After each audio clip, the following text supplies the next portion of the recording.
Hello everyone, welcome back to my class learn with win.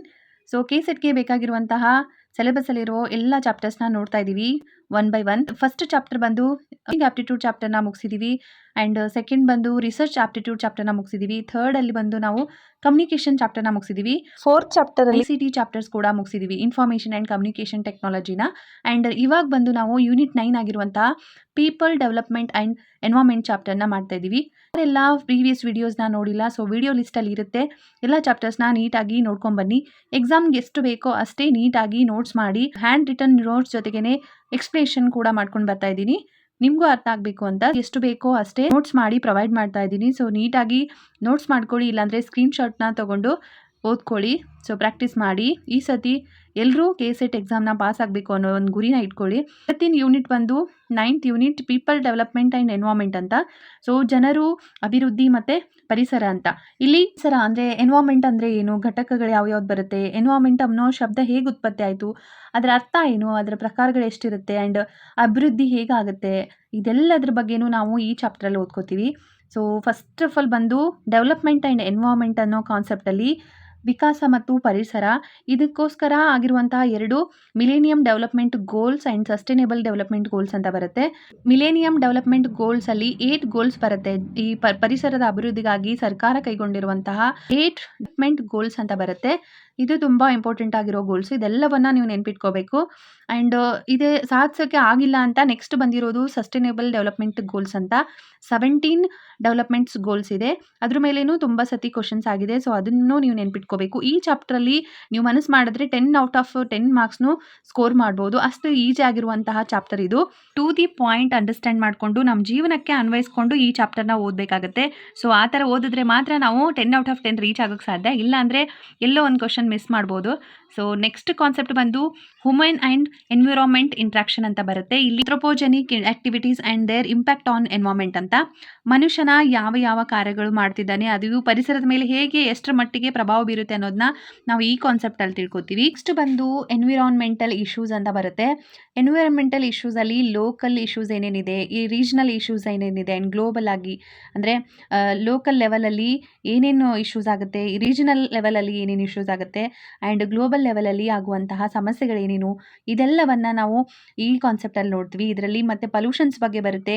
Air pollution ಏನಕ್ಕಾಗುತ್ತೆ, ಯಾಕಾಗುತ್ತೆ, and ಅದಕ್ಕೆ ಕಾರಣ ಏನು, ಪರಿಹಾರವನ್ನು ಹೇಗೆ ಹುಡ್ಕೋಬೇಕು, ಆ್ಯಂಡ್ ಪರಿಣಾಮ ಏನಾಗುತ್ತೆ, ಜನಜೀವನದ ಮೇಲೆ ಏರ್ ಪೊಲ್ಯೂಷನ್ ಹೇಗೆ ಪ್ರಭಾವವನ್ನು ಬೀರುತ್ತೆ ಅನ್ನೋದನ್ನ ಇಲ್ಲಿ ಓದ್ತೀವಿ. ಆ್ಯಂಡ್ ವಾಟರ್ ಪೊಲ್ಯೂಷನಿಂದ ಆಗುವಂತಹ ಒಂದು ಎಫೆಕ್ಟ್ ಏನೇನಿರುತ್ತೆ, ಆ್ಯಂಡ್ ಅದರ ಪರಿಹಾರಗಳನ್ನು ಹೇಗೆ ಕಂಡುಹಿಡ್ಕೋಬೇಕು, ಇದೆಲ್ಲವನ್ನು ನೋಡ್ತೀವಿ. ಆ್ಯಂಡ್ ಸಾಯಿಲ್ ಪೊಲ್ಯೂಷನ್ ಅಂತ ಬರುತ್ತೆ, ನಾಯ್ಸ್ ಪೊಲ್ಯೂಷನ್, ಆ್ಯಂಡ್ ವೇಸ್ಟ್ ಬಂದು solid waste, liquid waste, and biochemical hazards, and electronic waste ಅಂತ ಬರುತ್ತೆ. ಈ ಎಲ್ಲ ವೇಸ್ಟಸ್ ಬಗ್ಗೆನೂ ನೋಡ್ತೀವಿ ಇಲ್ಲಿ ಎನ್ವೈರ್ಮೆಂಟಲ್ ಇಶ್ಯೂಸಲ್ಲಿ. Climate change, socio economic and political dimensions ಬಗ್ಗೆನೂ ಓದ್ತೀವಿ. ಕ್ಲೈಮೇಟ್ ಚೇಂಜಲ್ಲಿ ಬಂದು ಇಲ್ಲಿ ಹವಾಮಾನ ಬದಲಾವಣೆ ಹೇಗಾಗುತ್ತೆ, ಆ್ಯಂಡ್ ಹವಾಮಾನ ಬದಲಾವಣೆ ಅಂದಾಗುವಂತಹ ಸೋಷಿಯೋ ಎಕನಾಮಿಕ್ ಆ್ಯಂಡ್ ಪೊಲಿಟಿಕಲ್ ಡೈಮೆನ್ಷನ್ಸ್ನ ನೋಡ್ತೀವಿ. ಸೊ ನೆಕ್ಸ್ಟ್ ಬಂದು impact of pollution on human health. ಇಲ್ಲಿ ಪೊಲ್ಯೂಷನ್ನಿಂದ ಹ್ಯೂಮನ್ ಹೆಲ್ತ್ ಮೇಲೆ ಆಗುವಂತಹ ಪ್ರಭಾವಗಳೇನೇನು ಅಂತ ಈ ಕಾನ್ಸೆಪ್ಟಲ್ಲಿ ಓದ್ತೀವಿ. ನೆಕ್ಸ್ಟ್ ಬಂದು ನ್ಯಾಚುರಲ್ ಆ್ಯಂಡ್ ಎನರ್ಜಿ ರಿಸೋರ್ಸ್ ಅಂತ ಬರುತ್ತೆ. ನ್ಯಾಚುರಲ್ ಆ್ಯಂಡ್ ಎನರ್ಜಿ ರಿಸೋರ್ಸ್ ಅಂತ ಬರುತ್ತೆ. ಇಲ್ಲಿ solar energy, wind energy, and soil energy, hydro energy, and geothermal energy, and biomass energy, nuclear and forest, ಇದೆಲ್ಲವೂ ಈ ಸೋರ್ಸಸ್ ಎಲ್ಲವೂ ಹೇಗೆ ನಮಗೆ ಯೂಸ್ ಆಗಿರುತ್ತೆ ಅನ್ನೋದನ್ನ ನಾವು ನೋಡ್ತೀವಿ. ಅಂದರೆ ಸೋಲಾರ್ ಎನರ್ಜಿ ಅಂದರೆ ಸೂರ್ಯನ ಬೆಳಕು ನಮಗೆ ಎಷ್ಟು ಉಪಯೋಗ ಆಗಿದೆ, ಆ್ಯಂಡ್ ವಿಂಡ್ ಮೀಲ್ ಅಂತ ಬಂದರೆ ವಿಂಡ್ ಮೀಲಿಂದ ಆಗುವಂತಹ ಉಪಯೋಗಗಳೇನು, ಲಾಭಗಳೇನು ಅನ್ನೋದನ್ನ ನೋಡ್ತೀವಿ. ಸಾಯಿಲಿಂದ ಆಗುವಂತಹ ಲಾಭಗಳನ್ನು, ಆ್ಯಂಡ್ ಜಲವಿದ್ಯುತ್ ಡ್ಯಾಮ್ಗಳಿಂದ ಆಗುವಂತಹ ಯೂಸ್ಫುಲ್ನೆಸ್, ಆ್ಯಂಡ್ ಜಿಯೋಥರ್ಮಲ್ಗಳಿಂದ ಆಗುವಂತಹ ಲಾಭಗಳು, ಬಯೋಮಾಸ್ ಬಳಸೋದ್ರಿಂದ ಆಗುವಂತಹ ಲಾಭಗಳು, ಇದೆಲ್ಲವನ್ನು ನಾವು ಈ ಕಾನ್ಸೆಪ್ಟಲ್ಲಿ ನೋಡ್ತೀವಿ.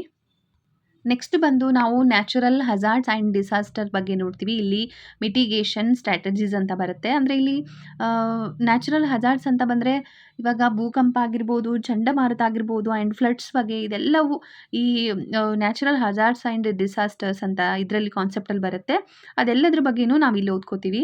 ನೆಕ್ಸ್ಟ್ ನೆಕ್ಸ್ಟ್ ಲಾಸ್ಟ್ ಕಾನ್ಸೆಪ್ಟ್ ಬಂದು ಎನ್ವೈರ್ಮೆಂಟಲ್ ಪ್ರೊಟೆಕ್ಷನ್ ಆ್ಯಕ್ಟ್ಸ್ ಅಂತ ಬರುತ್ತೆ 1986 ಸೊ ಅಲ್ಲಿ ನಾವು ಓದೋದು national action plan on climate change ಬಗ್ಗೆ ಓದ್ತೀವಿ and international agreement and efforts ಬಗ್ಗೆ ಓದ್ತೀವಿ ಆ್ಯಂಡ್ ಮೆಂಟ್ರಿಯಲ್ ಪ್ರೋಟೋಕಾಲ್ ಬಗ್ಗೆ ಓದ್ತೀವಿ ಆ್ಯಂಡ್ ರಿಯೋ ಸಮಿಟ್ ಬಗ್ಗೆ ಓದ್ತೀವಿ ಆ್ಯಂಡ್ ಕನ್ವೆನ್ಷನಲ್ ಆನ್ ಬಯೋಡೈವರ್ಸಿಟಿ ಬಗ್ಗೆನೂ ಇಲ್ಲಿ ಓದ್ತೀವಿ ಆ್ಯಂಡ್ ಕ್ಯೂಟೋ ಪ್ರೋಟೋಕಾಲ್ ಅಂತಂದ್ರೆ ಏನು, ಗ್ಲೋಬಲ್ ವಾರ್ಮಿಂಗ್ ಅಂತ ಬರುತ್ತೆ, ಇದೆಲ್ಲ ಓಝನ್ ಲೇಯರ್, ಇದೆಲ್ಲವೂ ನಾವು ಓದ್ತೀವಿ ಆ್ಯಂಡ್ ಪ್ಯಾರಿಸ್ ಅಗ್ರಿಮೆಂಟ್ ಬಗ್ಗೆನೂ ಓದ್ಕೋತೀವಿ. ಏನಕ್ಕಾಗಿ ಪ್ಯಾರಿಸ್ ಅಗ್ರಿಮೆಂಟ್ನ ಮಾಡ್ಕೋತಾರೆ ಆ್ಯಂಡ್ ಅಗ್ರಿಮೆಂಟ್ ಏನಕ್ಕೆ ಯೂಸ್ ಆಯಿತು ಅನ್ನೋದನ್ನ ನಾವು ಇಲ್ಲಿ ಓದ್ತೀವಿ ಆ್ಯಂಡ್ ಇಂಟರ್ನ್ಯಾಷನಲ್ ಸೋಲಾರ್ ಅಲಿಯನ್ಸ್ ಬಗ್ಗೆನೂ ಇಲ್ಲಿ ನಾವು ಓದ್ಕೋತೀವಿ.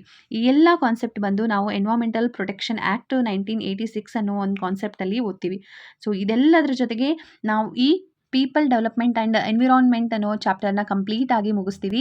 ಸೊ ವಿಡಿಯೋ ಕಾನ್ಸೆಪ್ಟ್ ಆದಮೇಲೆ ಒಂದು ಕಾನ್ಸೆಪ್ಟ್ ಕಂಟಿನ್ಯೂಸ್ ಆಗಿ ಪಾರ್ಟ್ 1 ಪಾರ್ಟ್ 2ನಲ್ಲಿ ಬರುತ್ತೆ. ಸೊ ಕಂಟಿನ್ಯೂಸ್ ಆಗಿ ವಾಚ್ ಮಾಡ್ತಾ ಇರಿ. 5 ಆರ್ 6 ವೀಡಿಯೋಸಲ್ಲಿ ಈ ಕಂಪ್ಲೀಟ್ ಚಾಪ್ಟರ್ನ ಓದ್ಕೊಳ್ಳೋಣ. ಸೊ ಆದಷ್ಟು ಬೇಗ ನಿಮ್ಮ ಜೊತೆ ಎಲ್ಲ ಚಾಪ್ಟರ್ ಮೇಲೇನೂ MCQ ಕ್ವಶನ್ನ ತರ್ತೀನಿ, ಸಾಲ್ವ್ ಮಾಡೋಕ್ಕೆ ರೆಡಿ ಆಗಿರಿ. ಎಕ್ಸಾಮ್ಗಿಂತ ಮುಂಚೆ ನಾವು 2 ಸತಿ ರಿವಿಷನ್ ಅನ್ನೋ ಥರ ಆದಷ್ಟು ಬೇಗ MCQಸ್ನ ಕ್ವಶನ್ಸ್ನ ಸಾಲ್ವ್ ಮಾಡೋಣ.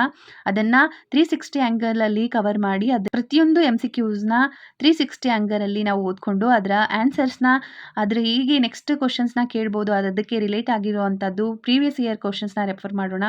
Keep revising all the concept. ಯಾರೆಲ್ಲ ಮತ್ತೆ ಹೇಳ್ತಾ ಇದ್ದೀನಿ, ಯಾರೆಲ್ಲ ವೀಡಿಯೋಸ್ ನೋಡಿಲ್ಲ ಪ್ರೀವಿಯಸ್ ಚಾಪ್ಟರ್ ವಿಡಿಯೋಸ್ನ ಲಿಸ್ಟಲ್ಲಿದೆ, ಸೊ ನೋಡ್ಕೊಂಡು ಬನ್ನಿ. Don't stop your study until you reach your goal. ಬಯಸಿದ್ನ ಪಡ್ಕೋಬೇಕು ಅಂದರೆ ಸ್ವಲ್ಪ ಆದರೂ ಕಷ್ಟಪಡಲೇಬೇಕು. ಎಕ್ಸಾಮ್ ಹತ್ರ ಬರ್ತಾ ಇದೆ, ಸೊ ಸೀರಿಯಸ್ ಆಗಿ ಸ್ವಲ್ಪ ಸ್ಮಾರ್ಟ್ ವರ್ಕ್ ಮಾಡಿ ಓದ್ಕೊಳ್ಳಿ. ಯಾರೆಲ್ಲ ನಿಮ್ಮ ಫ್ರೆಂಡ್ಸ್ ಎಕ್ಸಾಮ್ಗೆ ಪ್ರಿಪೇರ್ ಆಗ್ತಾ ಇದ್ದಾರೆ ಅವ್ರಿಗೂ ಈ ವಿಡಿಯೋನ ನೋಟ್ಸ್ ಜೊತೆಗೆ ಶೇರ್ ಮಾಡಿ. ಕ್ಲಾಸ್ ಇಷ್ಟ ಆದರೆ, ವಿಡಿಯೋ ಇಷ್ಟ ಆದರೆ ಲೈಕ್, ಶೇರ್ ಆ್ಯಂಡ್ ಸಬ್ಸ್ಕ್ರೈಬ್ ಮಾಡಿ. ನೆಕ್ಸ್ಟ್ ಕ್ಲಾಸಲ್ಲಿ ನೆಕ್ಸ್ಟ್ ಕಾನ್ಸೆಪ್ಟ್ ಜೊತೆಗೆ ಮತ್ತೆ ಸಿಗ್ತೀನಿ. Thank you all.